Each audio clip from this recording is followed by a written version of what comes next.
All rise. The United States District Court for the District of Kansas is now in session. The Honorable Rachel Schwartz presiding.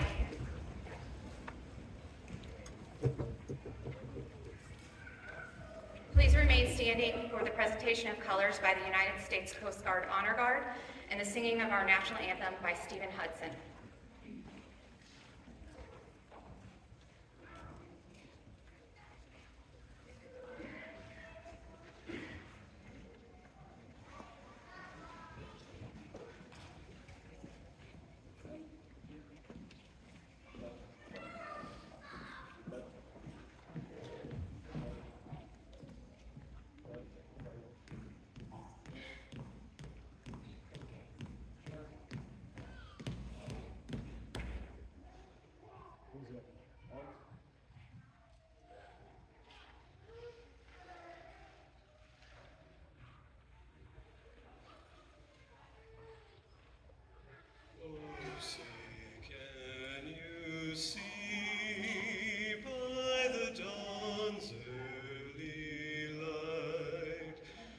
So proudly we hailed at the twilight's last gleaming, whose broad stripes and bright stars through the perilous fight, o'er the ramparts we watched were so gallantly streaming, and the rockets' red glare, the bombs bursting in air, gave proof through the night that our flag was still there.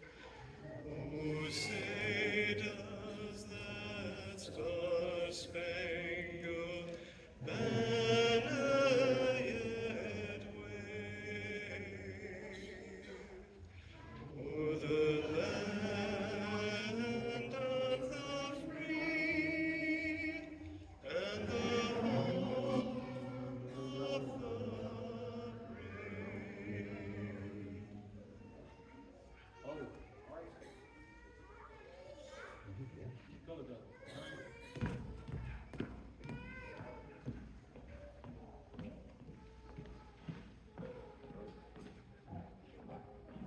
You may be seated.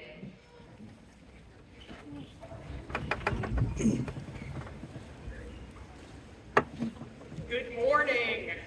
My name is Rachel Schwartz, and I'm a United States Magistrate Judge.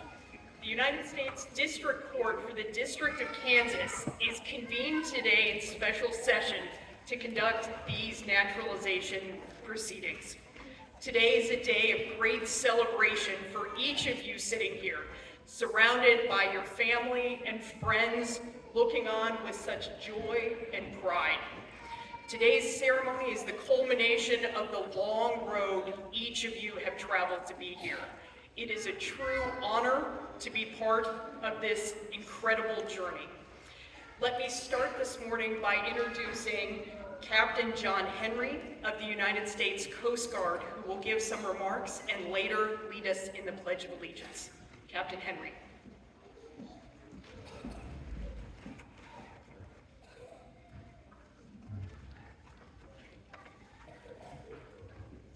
Thank you, ma'am. Thank you. Ladies and gentlemen, my name is John Henry, and I'm honored to be here today to deliver a few remarks as you complete this part of your journey.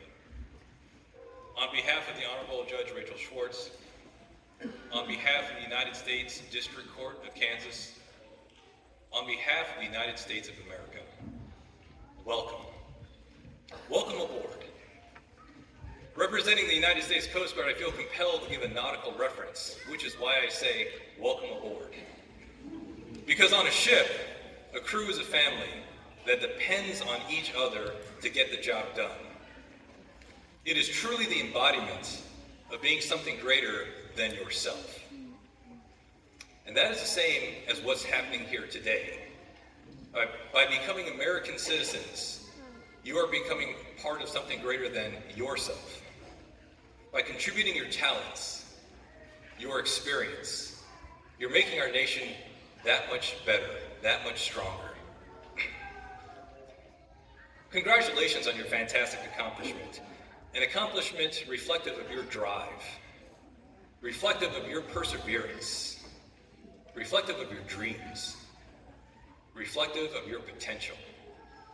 And what better place to hold this ceremony than here in the Lead Center? Built from the generosity of a dreamer himself, Mr. Ernst Lead, who lived the American dream and gave back to society through the Lead Foundation Trust. In fact, the vision statement for this very center reads, "We envision a world in which the arts are universally valued as essential to the human experience. And the Lead Center is a catalyst for realizing this ideal."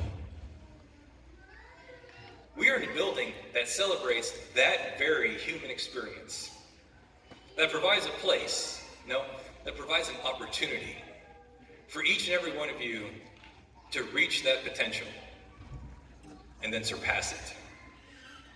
And that should resonate with all of us, because that is the essence of being an American citizen and being part of something greater than yourself. I appreciate this opportunity. It means a lot to me. This isn't just some speech that I'm giving. It's personal. By ethnicity, I'm half Korean. And I have cousins on the Korean side of the family that sat right where you're sitting today, many years ago, as they took their oath of allegiance and completed their journey. I called my cousin last night to ask him, why? How did it make you feel? He answered simply, because I wanted to. I wanted to give back to the country that allowed me to become who I am today. That made me proud, because I always looked up to him as I was growing up. And I still do today. And that's why I'm proud of each and every one of you for the same reason, because you came to the same decision based off of your own motivations and following your own journey. I'm excited for you as well, as you participate in our democracy, as you help your fellow citizens in need, as you engage with your local communities, as you carry your hopes and the hopes of your future generations, as you open and write new chapters to the American story. Ladies and gentlemen, dream big. Your dreams brought you here. Your dreams will take you forward. And to answer the question, how did it make you feel? He said he felt a sense of joy and accomplishment. I hope you feel the same today. Ladies and gentlemen, thank you and congratulations.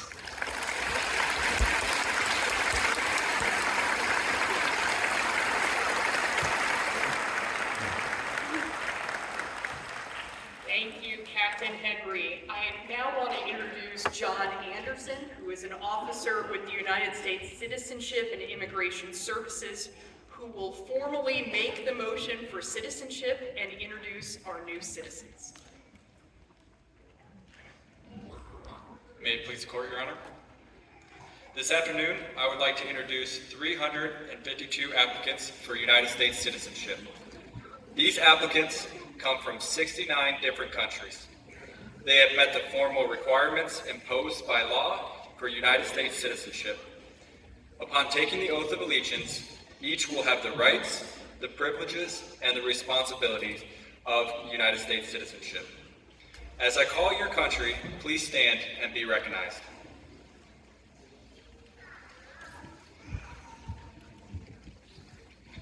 Algeria.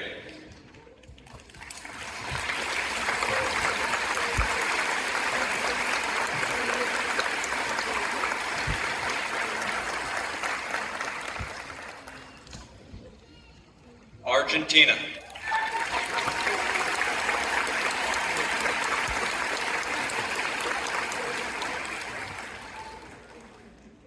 Australia.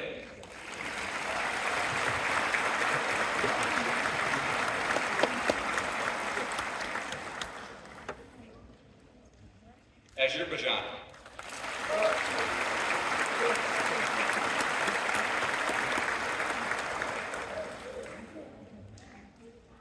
Belarus,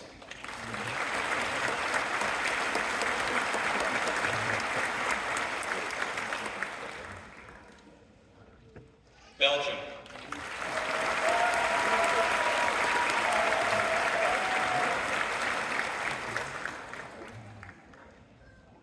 Benin,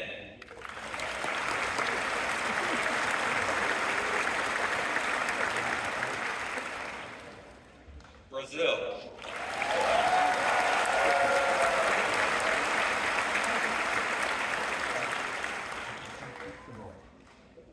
Burma,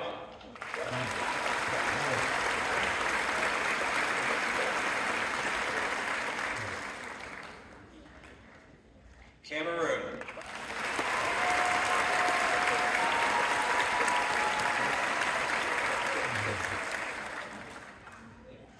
Canada,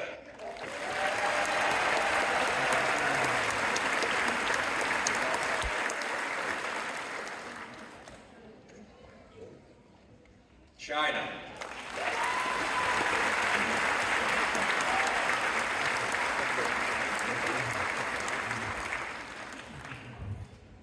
Colombia,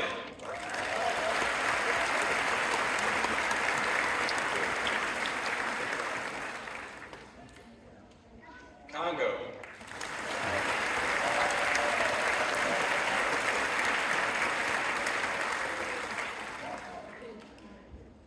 Cuba,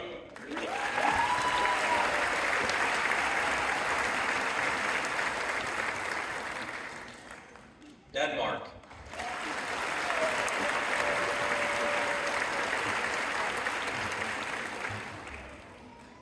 Dominican Republic,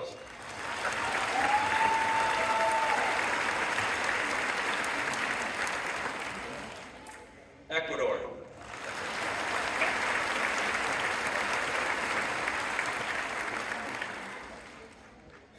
Egypt,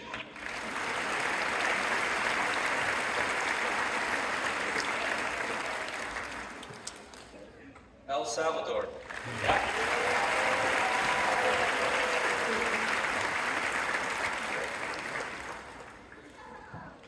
Ethiopia,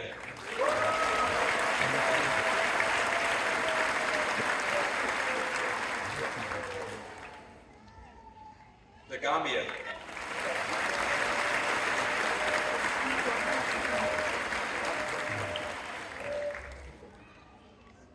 Germany,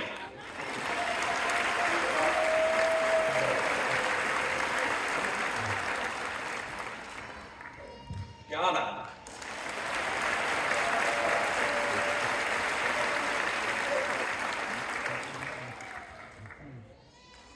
Guatemala,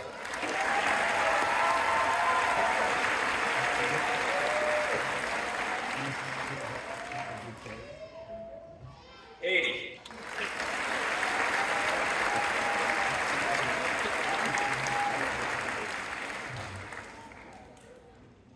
Honduras,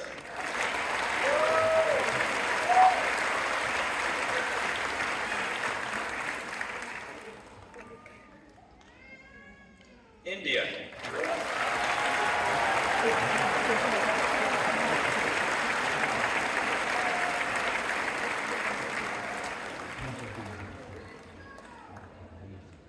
Indonesia,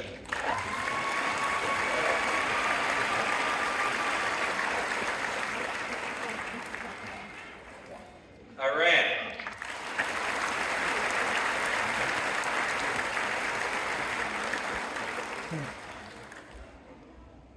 Iraq,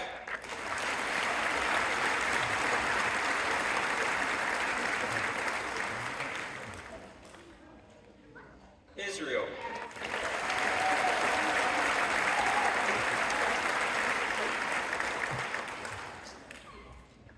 Jamaica,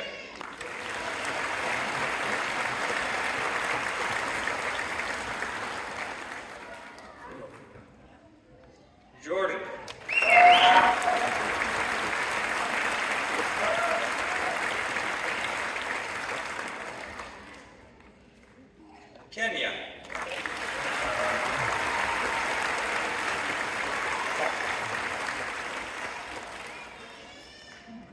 Laos.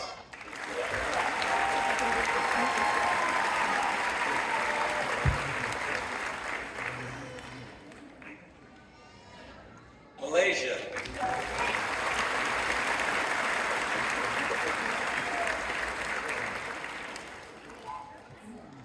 Mexico.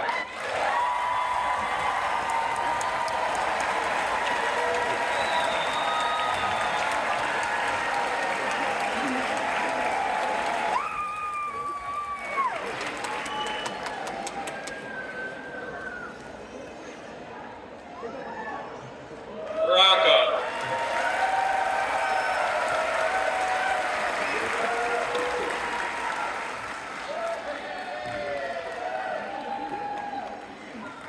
Nepal.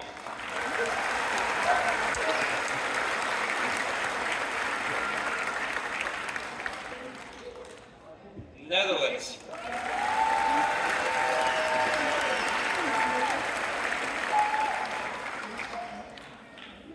New Zealand.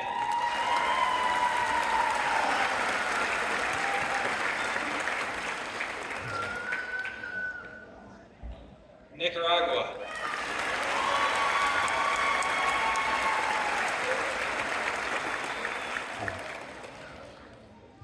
Nigeria.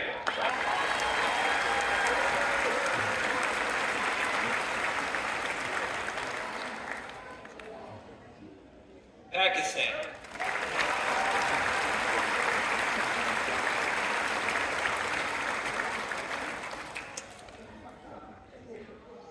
Panama.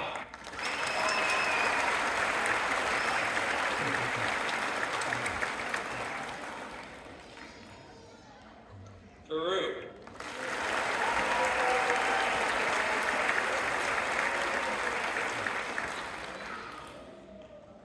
Philippines.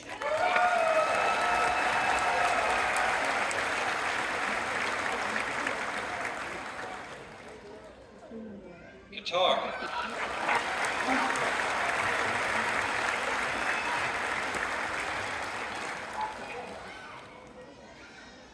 Russia.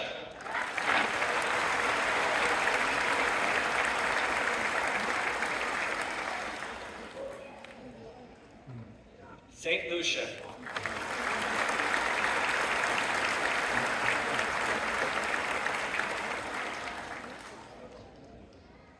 Senegal.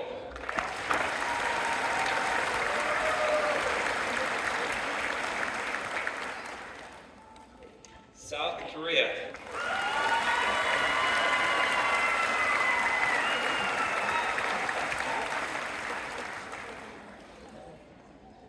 Sri Lanka.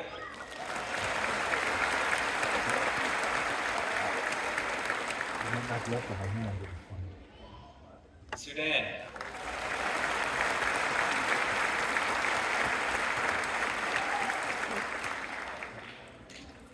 Sweden.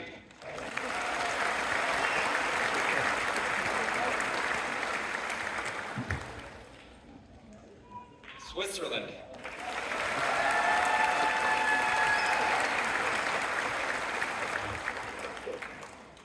Syria.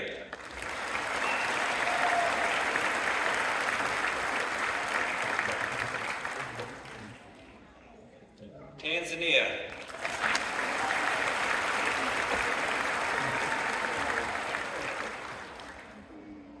Thailand.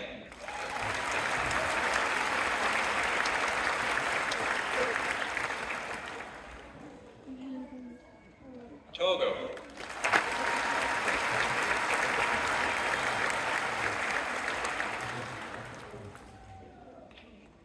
Trinidad and Tobago.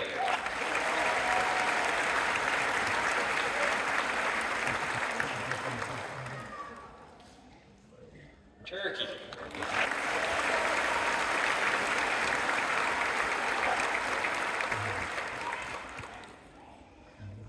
Uganda.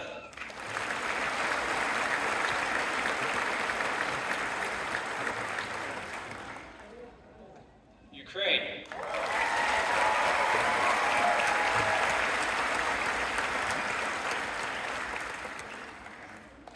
United Kingdom.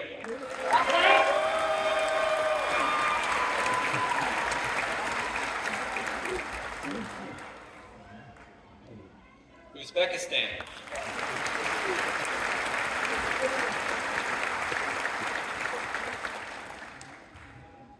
Venezuela.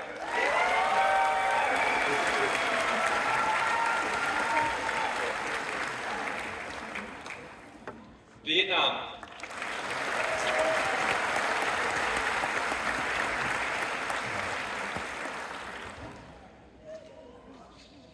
And this, Your Honor, is our class of applicants for this afternoon. At this time, the government moves that the oath of allegiance be administered to the prospective citizens of the United States, and that all petitions for name changes be granted. Without any hesitation, the motion is granted.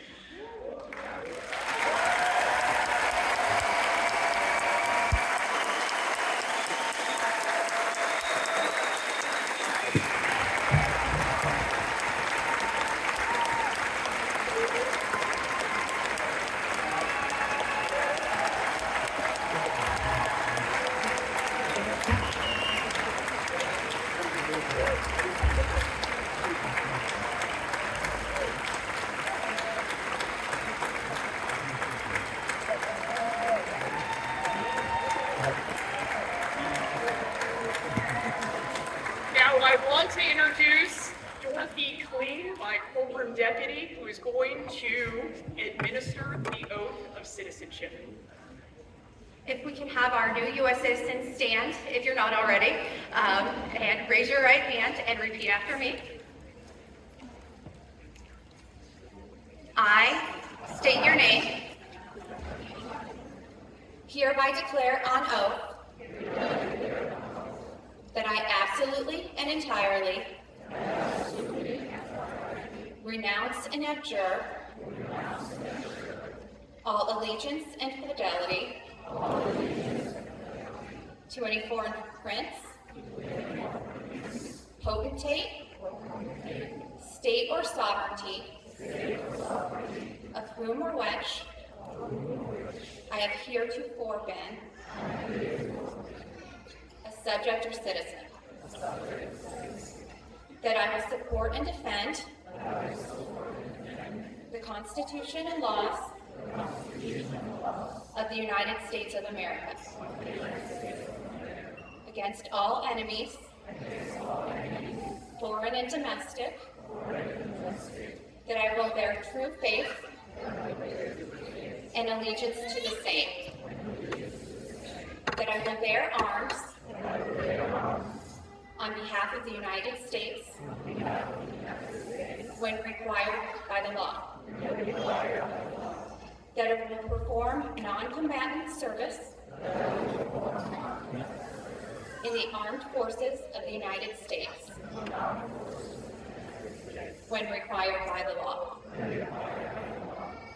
that I will perform work of national importance under civilian direction when required by the law, and that I take this obligation freely and without any mental reservation or purpose of evasion. So help me God. You may be seated.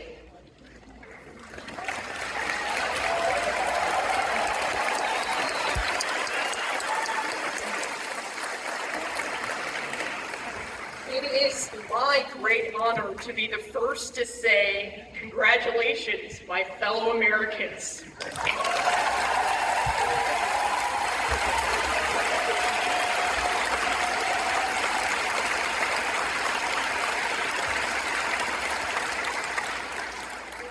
In 2013, then President Barack Obama said, quote, "What makes somebody American is not just blood or birth, but allegiance to our founding principles and the faith in the idea that anyone from anywhere can write the next great chapter of our story. With your citizenship today, the future of this nation is now yours to help shape. Some of you come from our neighboring countries, and others come from countries around the globe. I hope that you will share your talents and stories with others in the communities so that we may benefit from your unique experiences and expertise. And on November 5th of this year, I hope that you will all vote in the upcoming election, exercising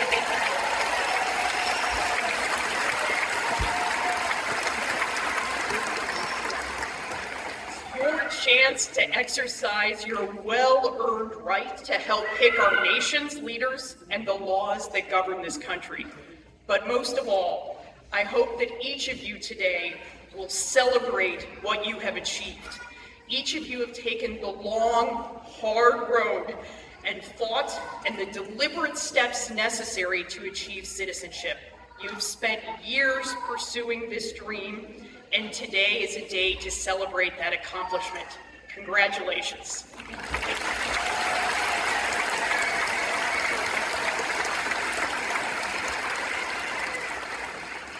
I next want to introduce our next speaker, who is Pedro Irigoyen. Pedro was born in Havana, Cuba in 1948, and in 1961, at the age of 12, he and his mother immigrated to the United States as political refugees, with his 2 younger sister and father following months later. The family settled in Topeka, Kansas. And after graduating from high school, Pedro earned an Associates of Art degree from Kemper Military Academy, a bachelor's degree in business administration from Washburn University, and his law degree from Washburn University School of Law. Upon graduation from law school and successful completion of the Kansas and Florida bar examinations, he developed a litigation practice in personal injury, criminal defense, civil rights, medical malpractice, constitutional law, and regulatory law. Pedro is a partner in the Topeka law firm Irigoyen and Revenant LLP, which focuses its practice in the areas of personal injury, estate planning, criminal defense, and constitutional law.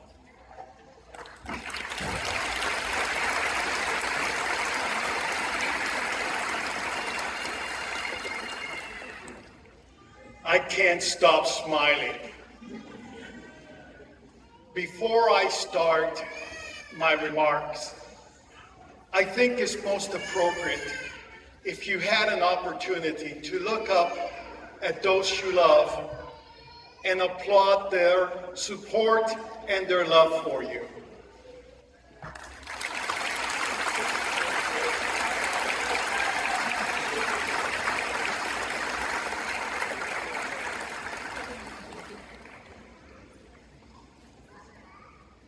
Approximately 315,000 years ago, the first Homo sapiens fossil was discovered in Morocco.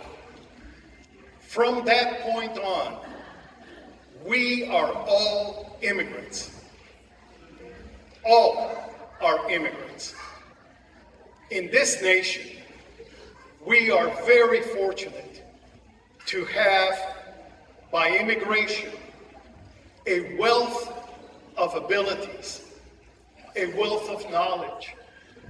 But our nation, in order to progress, must have the ability, the capacity to study its history, to consider its previous mistakes, to consider its great moments, so that we will not repeat our mistakes, and so that we may repeat our moments of greatness. I wish at this moment that the entire world could see this audience and citizens that come from every part of the world. Some of your nations are at war with each other. Some of your nations are experiencing the horribleness of war and devastation, of hunger, and many other atrocities. And yet, here we sit from various nations as a family. We must teach the world to stop the brutality of violence, to stop hunger, to start caring for one another the way that we showed a few moments ago. We care for each other in this audience as new and fellow American citizens.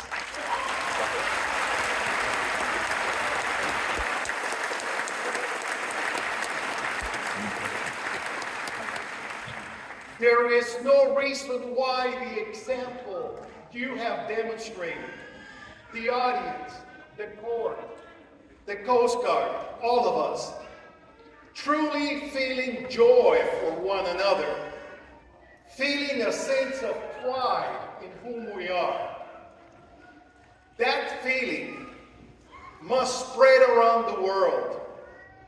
Perhaps I'm too much of an optimist, but I'm reminded of the wonderful song, Imagine.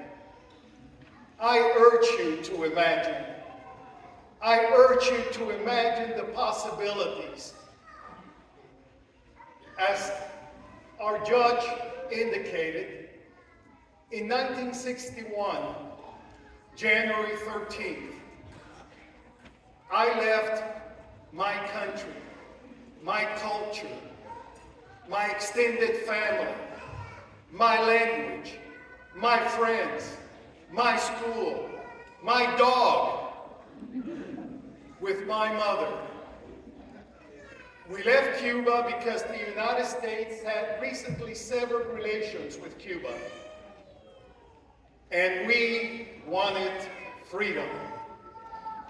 I remember putting my arms around my father and my sisters, thinking I may never see them again. It was a very, very awful day for my mother and for me. And as the plane left the territorial waters of Cuba, that airplane filled with Cubans who would in less than an hour go from being Cuban nationals to political refugees, began proclaiming libertad, libertad, liberty, freedom.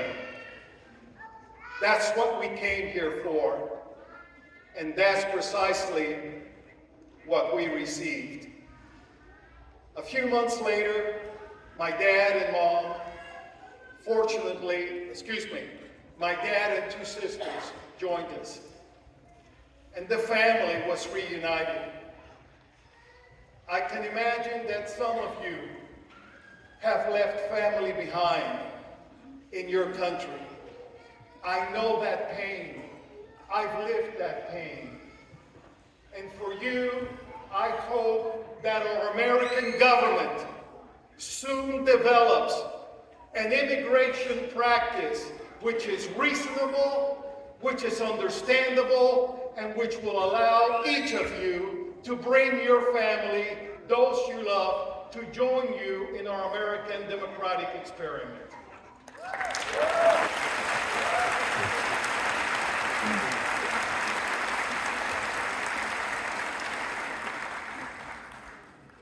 As I mentioned a moment ago, America has not been perfect. Look what we did as Europeans to the first people in these lands. We wiped them out by the millions. We enslaved them. We took their lands. We took their property. Look what we did to African slaves. Putting millions of people through the most horrific hardships imaginable.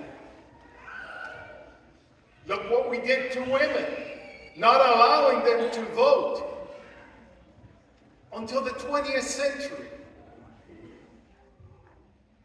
Look what we did in public education. It was not until 1954 in the decision of Brown versus Board of Education that the Supreme Court of the United States mandated that to separate our children by the color of their skin is inherently unequal. Well, that case originated 20 miles from here.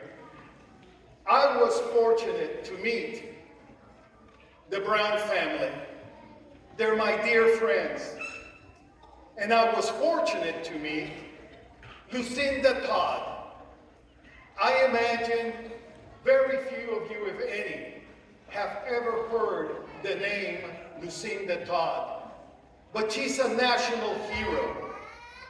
And let me share with you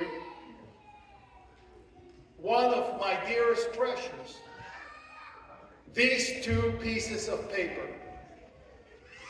The power of the pen, the power of the word, when combined with the rule of law, is much stronger than any bullet, is much stronger than any bully, is much stronger than any bigot. It is what makes America great.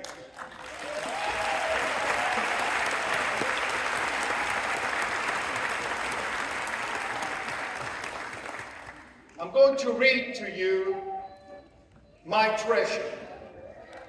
It's a letter written from Topeka on August the 29th, 1950.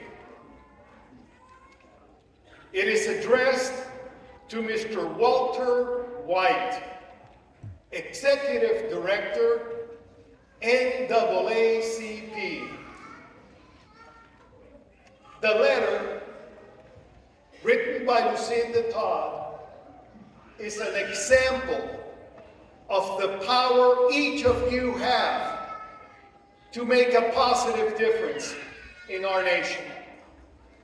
Listen carefully to these words and imagine for a moment that you are in 1950 and that you are an African American with children attending segregated schools for no other reason than the color of your skin.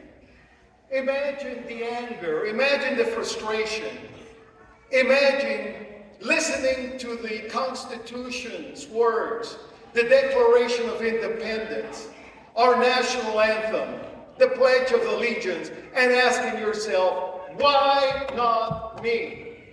Why not my children? That's what Lucinda felt. Listen to her words.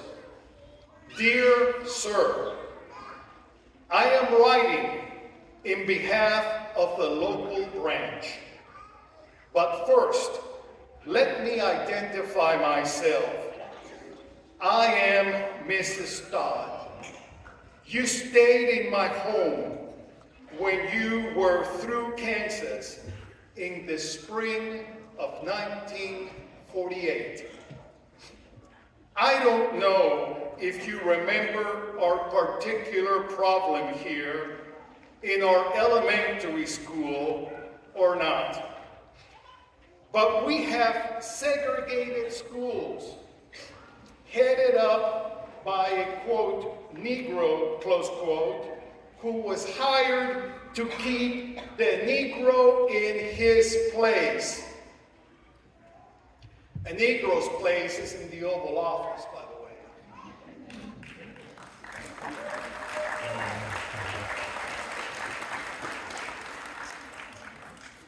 Our situation has become so unbearable that the local branch has decided to test the permissible law which we have here in Kansas. Our Legal Redress Committee informed us that the law will not stand under a test case. So we wonder if the national office would help us on this cause. We feel that if we could have legal help from the splendid lawyers in the national organization, we could not but win. Please, please help us. We plan to take some action immediately after the beginning of this fall. Please, may we hear from you. Sincerely, Lucinda Todd. Brown versus Board started with that letter.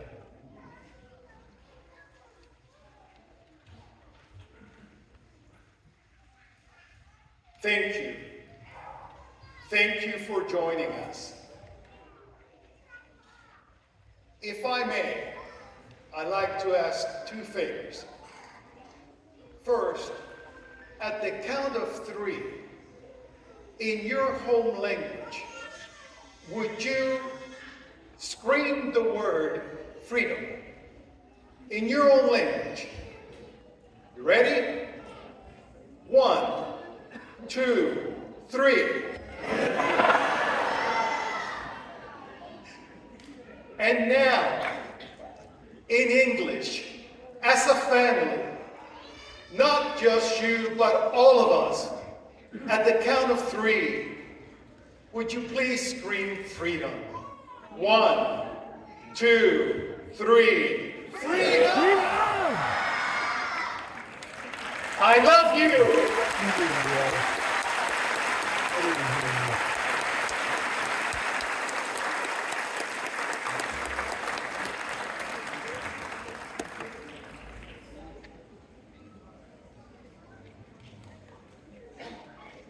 Thank you, sir. It's hard to follow that, but I think we're at that point in the ceremony where we can say the Pledge of Allegiance together.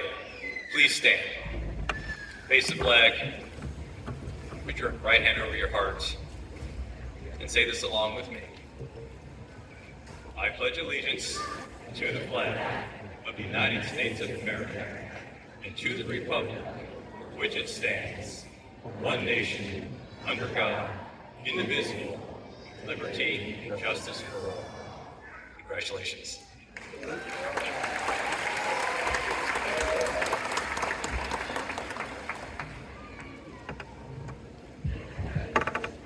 Before we adjourn today, I want to express the court's heartfelt appreciation to everyone who has assisted in planning and conducting these proceedings today. Thank you all for your hard work and for our ceremony this morning. And to my fellow Americans, congratulations, and the court is now adjourned.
Daddy, let's go find Daddy. Take the pad.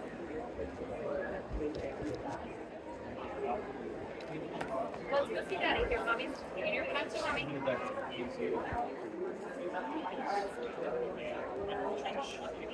Okay. Good, let's go this way. Right.